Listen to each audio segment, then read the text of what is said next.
Jesus' cure of the blind man is his last recorded public miracle in the Gospels before he enters Jerusalem, subsequently to undergo his passion and death.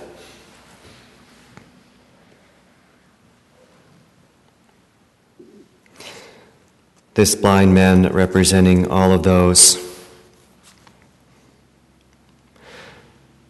not only who are in need of spiritual healing, but realize that they are in need of spiritual healing and cry out, and do so at the 11th hour.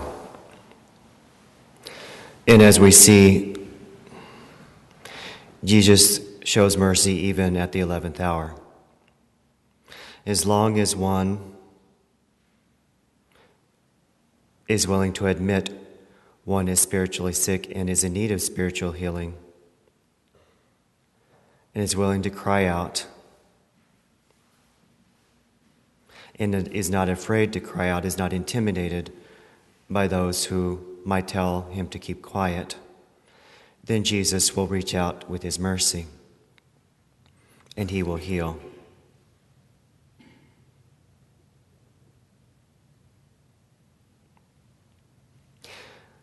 Pope Benedict, commenting on this gospel passage, refers back to a commentary of St. Augustine, who supposes that this blind man, Bartimaeus, who was not blind from birth, had descended from a position of well-being.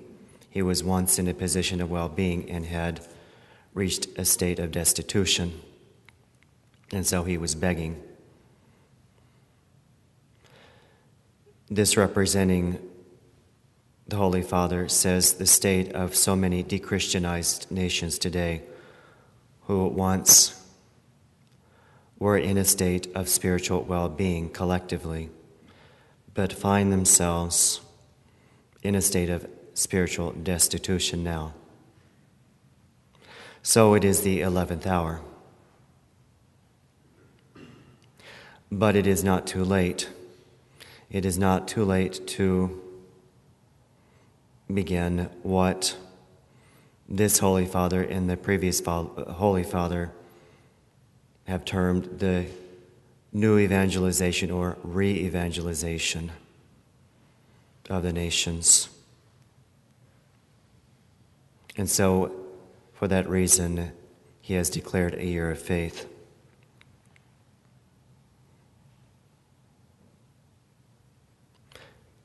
And so he calls upon all of us to reach out, because so many do not even realize they are in need of healing.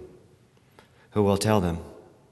Who will tell them that they need to cry out, that they are in need of healing, that they are spiritually blind and need someone to touch them, that there is someone who is willing to do so, even at this 11th hour. That if they do not do so, Jesus will simply pass them by.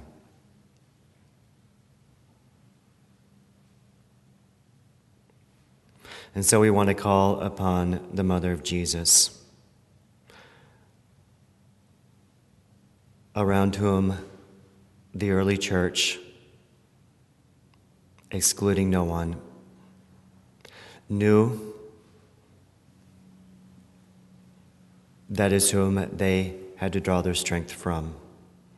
The early church, all the apostles, all the disciples gathered around the Mother of Jesus in the upper room because they knew they needed to draw strength from her in order to carry out the mandate of Jesus to go and proclaim the gospel to all nations.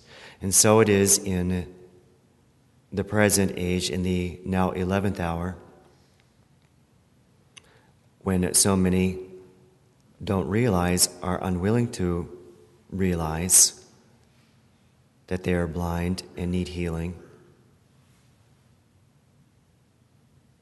who don't want to listen, who want to persecute.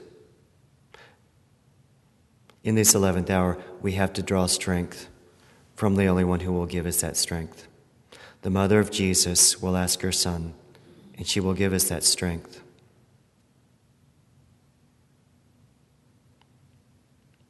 And that is her appointed role, the mediatrix of all graces.